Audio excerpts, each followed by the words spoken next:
Ladies and gentlemen. All right, I'm just going to jump right into this. Corey SSG. So what I'm seeing here is he's been reported supposedly for kidnapping and some other things.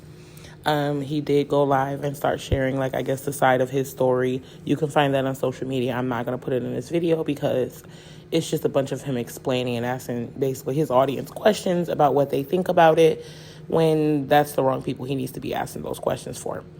He probably need to contact a lawyer and talk to the lawyer about that. All right, so a news article I found is from click2houston.com. This is a Houston-based news reporting page. All right, so we're going to get right into what happened. So basically, here we go with the caption. It says, Houston-based social media personality and YouTube star Corey Pritchett Jr. is facing kidnapping charges in a case involving a high-speed chase and alleged death threats, according to court documents.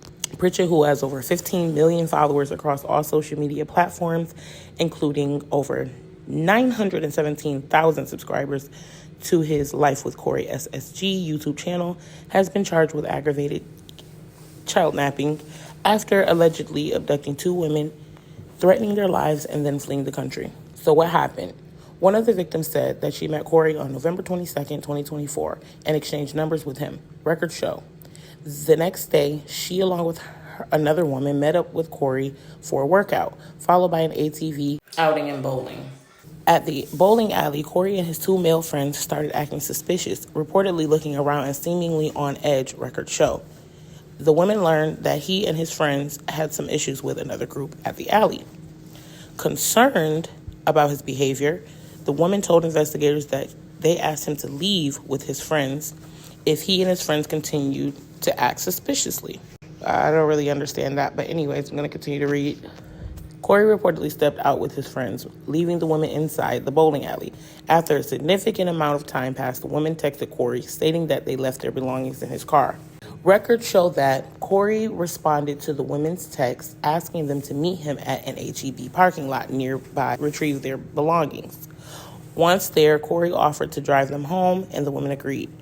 During the drive, Corey reportedly began behaving erratically and diverted from their intended route, claiming someone was after him and making frantic phone calls. The women told investigators that he drove westbound on I-10 at speeds exceeding 100 miles per hour. Corey then pulled out a gold-colored handgun, waved it through a sunroof while driving at high speeds, and fired several rounds out of the car window. The document detailed that Corey called another woman on that video chat and said, "If I had the perfect opportunity and was in the middle of nowhere, no one could hear them scream. Should I just go ahead and do it?" She reportedly replied, "Yes." The woman stated that he also told them, "I'm gonna explicit y'all and then explicit y'all," according to document. As the victims texted each other during this incident, they told investigators Corey pointed the gun at both of them and took their phones to cut off their communication. Documents show that Corey pulled over on the shoulder of Interstate 10 near Sealy, Texas. He reportedly told the women to get out of his car and said, "This is your only opportunity." One woman stated she tried to reach for her cell phone but was unsuccessful, and Corey reportedly drove off, leaving them stranded at night. Okay, so they were afraid of a man with a gun and tried to take their belongings from him. Okay.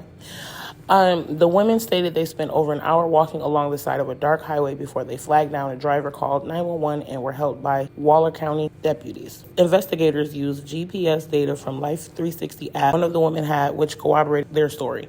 Screenshots also provided timestamps and the route supporting the victim's account of the abduction. Corey was identified via his driver's license and social media. When investigators tried to reach out to him, his phone was no longer in service. Investigators also reached out to his ex-wife, Carmen Pritchett, who is also well known on YouTube and social media with over 5 million followers on Instagram. Investigators later learned that Corey posted on TikTok and Instagram that he was leaving the country to start a new life in Dubai. The FBI confirmed that Corey bought a one-way ticket and fled to Qatar on December 9, 2024. Law enforcement is making an effort to bring him back to the U.S. to face charges. Anyone with information is being asked to come forward on his whereabouts. All right, so y'all heard that.